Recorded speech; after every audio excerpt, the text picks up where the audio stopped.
حضرت عمار رضی اللہ تعالی عنہ نے مجبوراً ان کی بات مان لی، یعنی کہ وہ لات اور عزا کی بات کر بیٹھے۔ حضرت عمار بن یاسر رضی اللہ تعالی عنہ اتنے ذرا ستائے گئے کہ آ، مطلب ان کو یہ بات کہنی پڑ گئی۔ اب ہر انسان کی جو کیپیسٹی ہوتی ہے وہ ڈیفرنٹ ہوتی ہے، تو حضرت عمار رضی اللہ تعالیٰ عنہ نے مجبوراً ان کی بات مان لی۔ پھر نبی صلی اللہ علیہ وسلم کے پاس روتے اور معذرت کرتے ہوئے تشریف لائے اور جا کر بتایا، یا رسول اللہ، میں نے آپ کے بارے میں بری بات کہی اور مشرکین کی بات کو اچھا کہا، تو میں مجبور تھا۔ تو اللہ تعالیٰ نے اس پر آیات نازل فرمائی، من کفر باللہ من بعد ایمانہ الا من اکرہ وقلبہ مطمئن بالایمان، جس نے اللہ پر ایمان لانے کے بعد کفر کیا، اللہ پر اس کا غضب اور عذاب عظیم ہے، لیکن جسے مجبور کیا جائے اور اس کا دل ایمان پر مطمئن ہو، اس پہ کوئی گرفت نہیں۔ بیسیکلی یہ آیت جو ہے وہ ان لوگوں کے بارے میں ہے جو کہ مطلب مجبوری میں آ کے، جس طرح حضرت عمار کا کیس تھا کہ انہوں نے آ کر جو ہے نا وہ نبی صلی اللہ علیہ وسلم کے بارے میں بری بات کہہ دی، لیکن دل میں ان کے ایمان تھا، مجبوری تھی، تو ایسے لوگوں پر کوئی بھی عذاب نہیں ہے۔ حضرت فقیہہ جن کا نام افلا تھا، بنی عبدالدار کے غلام تھے، ان کے یہ مالکان ان کا پاؤں رسی سے باندھ کر انہیں زمین پر گھسیٹتے تھے۔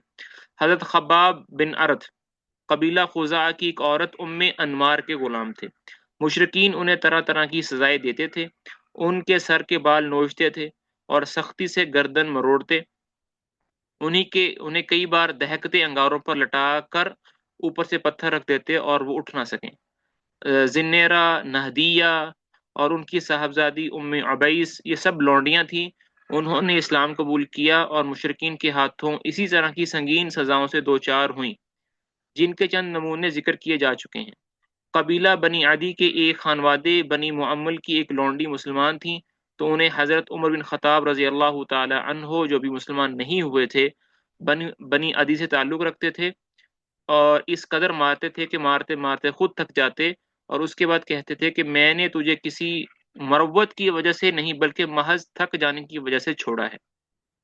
آخر کار حضرت ابو بکر رضی اللہ تعالی عنہ نے حضرت بلال اور عامر بن فہیرہ کی طرح ان کی لونڈیوں کو بھی خرید کر آزاد کر دیا۔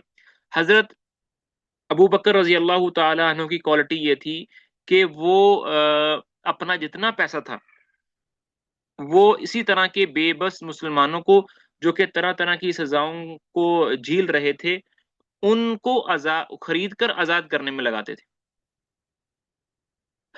مشرکین نے سزا کی ایک شکل یہ بھی اختیار کی تھی کہ بعض صحابہ کو اونٹ اور گائے کی کچی کھال میں لٹا کر دھوپ میں ڈال دیتے تھے، اور بعض کو لوہے کی زرہ پہنا کر جلتے ہوئے پتھر پر لٹا دیتے تھے۔ در حقیقت اللہ کی راہ میں ظلم و جور کا نشانہ بننے والوں کی فہرست بڑی لمبی ہے اور بڑی تکلیف دہ بھی۔ حالت یہ تھی کہ جس کسی کے مسلمان ہونے کا پتہ چل جاتا تھا، مشرکین اس کے در پہ آزاد ہو جاتے تھے۔ تو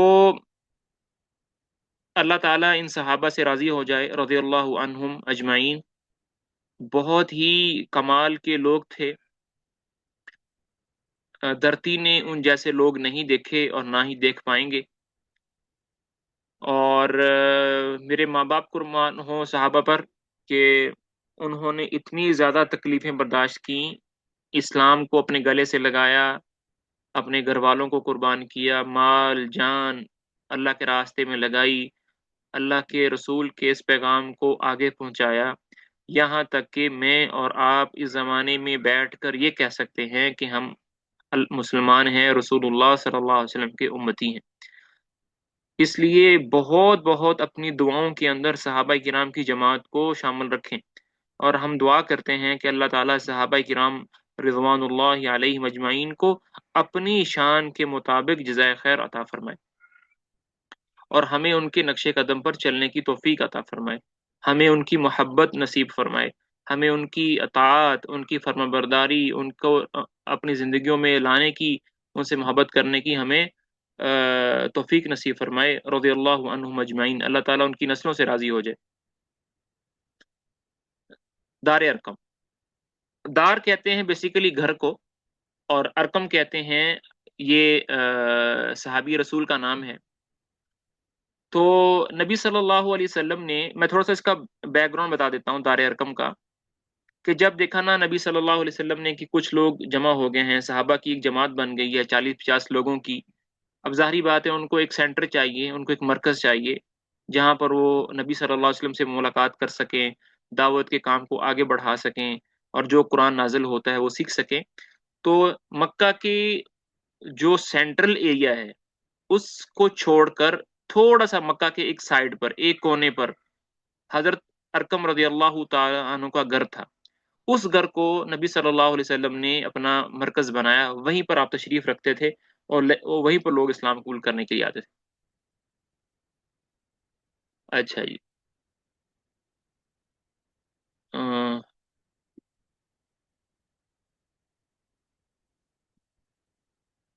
ان ان ستم رانیوں کے مقابل حکمت کا تقاضا یہ تھا کہ رسول اللہ صلی اللہ علیہ وسلم مسلمانوں کو قولاً اور عملاً دونوں طرح اسلام کے اظہار سے روک دے، اور ان کے ساتھ خفیہ طریقے پر اکٹھے ہوں، کیونکہ اگر آپ صلی اللہ علیہ وسلم ان کے ساتھ کھلم کھلا اکٹھا ہوتے تو مشرکین آپ کے تزکیہ نفس اور تعلیم و کتاب حکمت کے کام میں یقینا رکاوٹ ڈالتے، اور اس کے نتیجے میں فریقین کے درمیان تصادم ہو سکتا تھا، بلکہ عملاً نبوت کے چوتھے سال میں ہو بھی چکا۔ تو مشرکین جو ہیں وہ صحابہ پر بہت زیادہ ظلم کرتے تھے، لیکن نبی صلی اللہ علیہ وسلم ان کو یہی کہتے تھے کہ آپ نے کسی کو پلٹ کر جواب نہیں دینا، آپ نے صبر سے رہنا ہے، اپنے اسلام کو چھپا کر رکھنا ہے، اور سامنے نہیں آنا۔ اور یہ کوئی بزدلی نہیں ہوتی، یہ ایک حکمت کا تقاضا تھا جو صحابہ نے اس وقت کام کیا، جس کی تفصیل یہ ہے کہ صحابہ کرام گھاٹیوں میں اکٹھے ہو کر نماز پڑھتے تھے۔ ایک بار کفار قریش کے کچھ لوگوں نے دیکھ لیا تو گالم گلوچ اور لڑائی جھگڑے پر اتر آئے۔ جواباً سعد بن ابی وقاص، جو نبی صلی اللہ علیہ وسلم کے ماموں بھی ہیں، انہوں نے ایک شخص کو ایسی ضرب لگائی کہ ان کا خون بہہ پڑا، اور یہ پہلا خون تھا جو اسلام میں بہایا گیا۔ یہ واضح ہی ہے، اگر اسی طرح کا ٹکراؤ بار بار ہوتا اور طول پکڑ جاتا تو مسلمانوں کے خاتمے کی نوبت آ سکتی تھی۔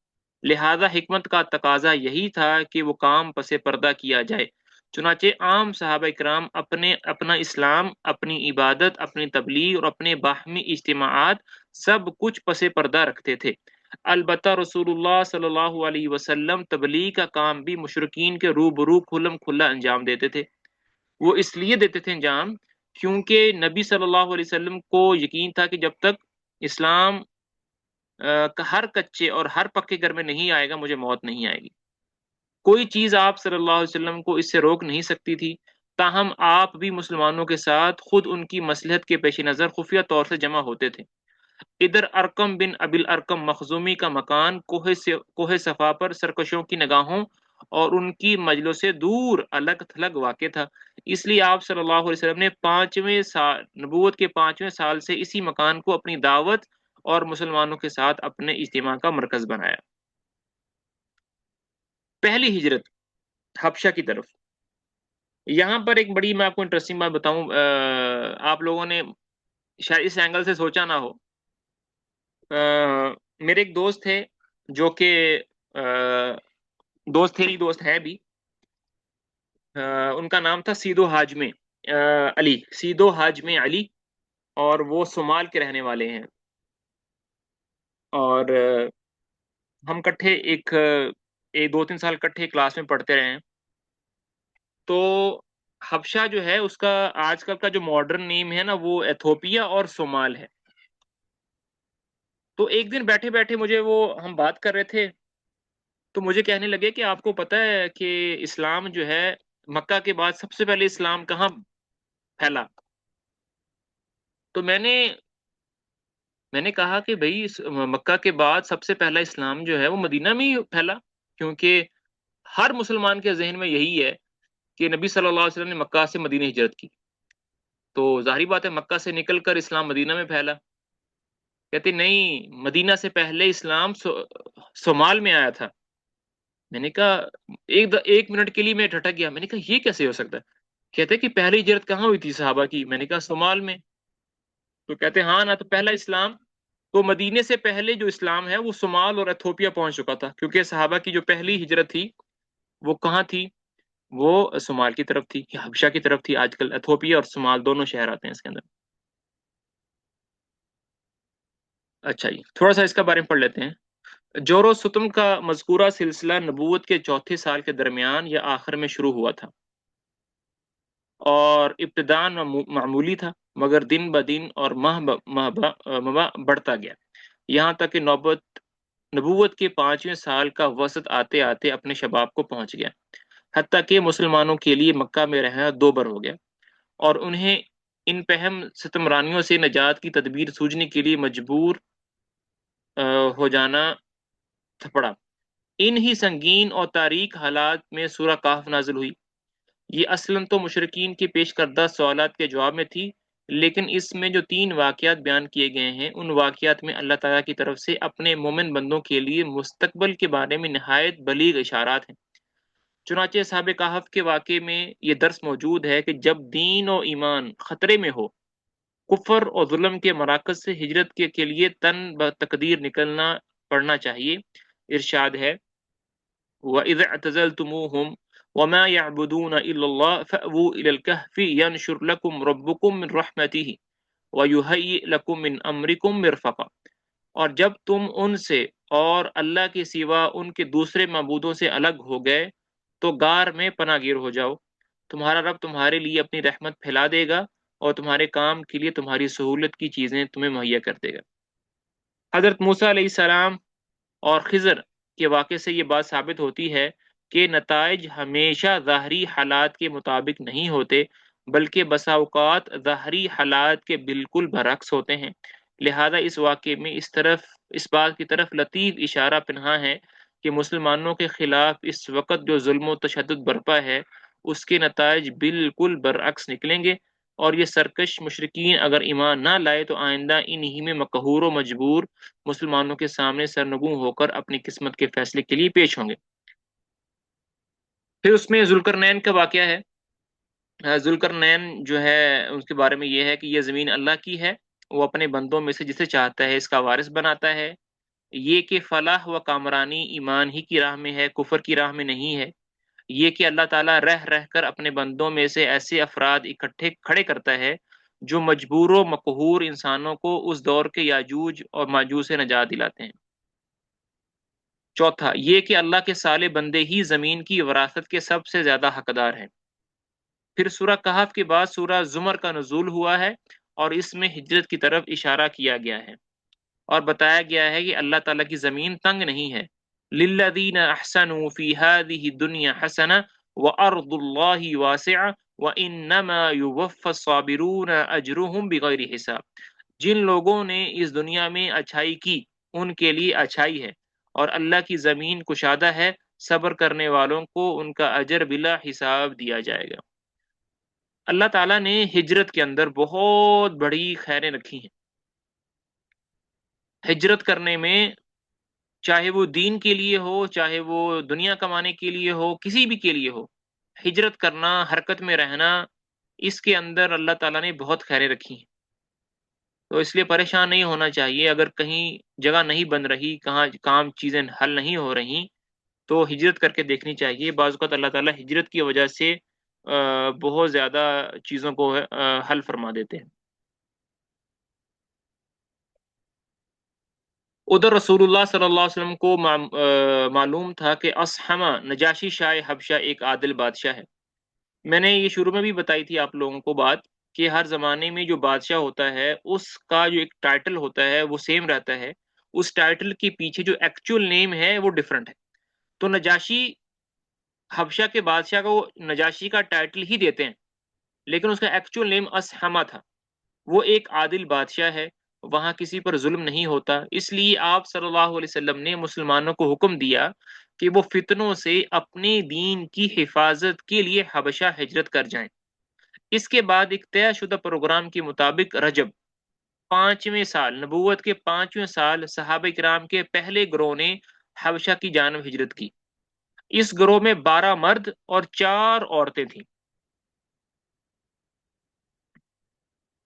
حضرت عثمان بن عفان ان کے امیر تھے، اور ان کے ہمراہ رسول اللہ صلی اللہ علیہ وسلم کی صاحبزادی حضرت رقیہ رضی اللہ عنہا بھی تھی۔ یہ دونوں میاں بیوی تھے، حضرت عثمان بن عفان اور حضرت رقیہ، یہ دونوں میاں بیوی شامل تھے۔ رسول اللہ صلی اللہ علیہ وسلم نے ان کے بارے میں فرمایا کہ حضرت ابراہیم اور حضرت لوط علیہ السلام کے بعد یہ پہلا گھرانہ ہے جس نے اللہ کی راہ میں ہجرت کی۔ تو نبی صلی اللہ علیہ وسلم کی فیملی سے 3 لوگ تھے، ایک حضرت جعفر تھے، اور ایک حضرت عثمان بن عفان تھے، نبی صلی اللہ علیہ وسلم کے داماد تھے، اور ایک نبی صلی اللہ علیہ وسلم کی بیٹی حضرت رقیہ رضی اللہ عنہا تھی۔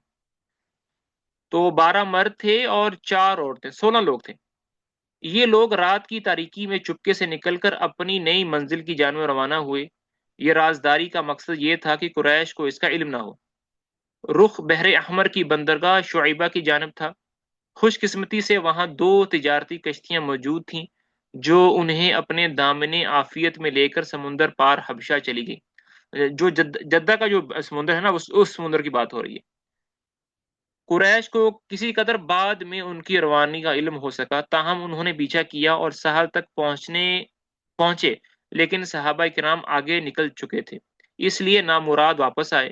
ادھر مسلمانوں نے حبشہ پہنچ کر بڑے چین کا سانس لیا۔ اسی سال رمضان میں یہ واقعہ پیش آیا کہ نبی صلی اللہ علیہ وسلم ایک بار حرم تشریف لے گئے۔ وہاں قریش کا بہت بڑا مجمع تھا، ان کے سردار اور بڑے بڑے لوگ جمع تھے۔ آپ صلی اللہ علیہ وسلم نے ایک دم اچانک کھڑے ہو کر سورہ نجم کی تلاوت شروع کر دی۔ ان کفار نے اس سے پہلے عموماً قرآن سنا نہ تھا، یعنی یہ پہلی دفعہ تھا کہ کفار نے پہلی دفعہ نبی صلی اللہ علیہ وسلم سے یہ قرآن سنا تھا، اور ان کا یہ سب سے پہلے یہی ان کا تھا کہ وہ قرآن کو سنتے نہیں تھے۔ لا تسمعوا لهذا القرآن والغوا فیہ لعلکم تغلبون، اس قرآن کو مت سنو اور اس میں خلل ڈالو، ادھم مچاؤ تاکہ تم غالب رہو۔ یہ آپس میں اس طرح کی باتیں کرتے تھے۔ لیکن جب نبی صلی اللہ علیہ وسلم نے اچانک اس سورہ کی تلاوت شروع کر دی اور ان کے کانوں میں ایک ناقابل بیان رعنائی و دلکشی اور عظمت لیے ہوئے کلام الہی کی آواز پڑی تو انہیں کچھ ہوش نہ رہا۔ مشرکین کو سب کے سب گوش بر آواز ہو گئے، کسی کے دل میں کوئی اور خیال ہی نہ رہا، یہاں تک کہ جب آپ صلی اللہ علیہ وسلم سورہ کے آخر میں دل ہلا دینے والی آیات تلاوت فرما کر اللہ کا یہ حکم سنایا، فَاسْجُدُوا لِلَّهِ وَاعْبُدُوا۔ سورہ نجم کی آخری آیات میں یہ آیات ہیں جس میں سجدہ ہے۔ تو نبی صلی اللہ علیہ وسلم نے جب سورہ نجم کی تلاوت شروع کی تو لوگ سنتے گئے تو ان کا ہوش اڑ گیا۔ اتنا خوبصورت کلام ہے، وہ بھی عربی زبان میں ہے، وہ سمجھتے تھے عربی زبان کی خوبصورتی کو، تو وہ ایک طرح کے نبی صلی اللہ علیہ وسلم کے ساتھ ہو گئے۔ جیسے نبی صلی اللہ علیہ وسلم نے سورت کے آخر میں یہ آیت پڑھی، فَاسْجُدُوا لِلَّهِ وَاعْبُدُوا، کہ اللہ کے لیے سجدہ کرو اور عبادت کرو، اور ساتھ ہی نبی صلی اللہ علیہ وسلم نے سجدہ فرمایا تو کسی کافر کو قابو نہ رہا اور وہ بھی سب کے سب سجدے میں گر گئے۔ حقیقت یہ ہے کہ اس موقع پر حق کی رانائی و جلال نے متکبرین اور مستہزئین کی ہٹ درمی کا پردہ چاک کر دیا، اس لیے انہیں اپنے آپ پر قابو نہ رہا اور وہ بے اختیار سجدے میں گر پڑے۔ بعد میں جب انہیں احساس ہوا کہ کلام الہی کے جلال نے ان کی لگام موڑ دی اور وہ ٹھیک وہی کام کر بیٹھے ہیں جسے مٹانے اور ختم کرنے کے لیے انہوں نے ایڑی سے چوٹی تک کا زور لگایا، اور اس کے ساتھ ہی واقعی میں غیر موجود مشرکین نے ان پر ہر طرف سے عتاب اور ملامت کی بوچھاڑ شروع کی، تو ان کے ہاتھوں کے طوطے اڑ گئے اور انہوں نے اپنی جان چھڑانے کے لیے رسول اللہ پر افترا پردازی کی اور جھوٹ گڑا کہ آپ نے ان کے بتوں کا ذکر عزت و احترام سے کرتے ہوئے یہ کہا تھا، تلک الغرانیق العلا وان شفاعتہن لترتجى، یہ بلند پایا دیویاں ہیں اور ان کی شفاعت کی امید کی جاتی ہے۔ حالانکہ یہ سری جھوٹ تھا جو محض اس لیے گڑھ لیا گیا تھا تاکہ نبی صلی اللہ علیہ وسلم کے ساتھ سجدہ کرنے کی جو غلطی ان سے ہو گئی ہے اس کے لیے ایک معقول عذر پیش کیا جا سکے۔ بہرحال یہ خبر پورے مکہ میں پھیل گئی کہ مشرکین نے بھی نبی صلی اللہ علیہ وسلم کے ساتھ سجدہ کیا ہے، اور یہ خبر پھیلتے پھیلتے پھیلتے پھیلتے حبشہ تک بھی پہنچ گئی۔ اور جب حبشہ میں یہ خبر پہنچی تو ساتھ ظاہری بات ہے، جب خبر ایک شخص سے دوسرے شخص، دوسرے سے تیسرے شخص سے پہنچتی ہے تو خبر کی تھوڑی سی جو وہ ہے نا ڈیٹیل چینج ہو جاتی ہے. تو جب حبشہ میں یہ خبر پہنچی تو نبی تو ان کو ساتھ میں یہ بھی بتایا گیا کہ مکہ کے جتنے لوگ ہیں نا وہ مسلمان ہو گئے. وہ بہت خوش ہو گئے. تو انہوں نے کہا کہ اب تو ہمارا حبشہ میں رہنا ضروری نہیں ہے، چلیں مکہ واپس چلتے ہیں. جیسے ہی لوگ مکہ کے قریب پہنچے تو پتہ چلا کہ یہ تو خبر جھوٹی ہے. اب ان میں سے کچھ لوگوں نے کہا کہ نہیں ہم واپس جاتے ہیں، اور کچھ لوگوں نے کہا کہ نہیں اب آ گئے ہیں تو مکہ میں داخل ہو جاتے ہیں، جو ہوگا دیکھا جائے گا.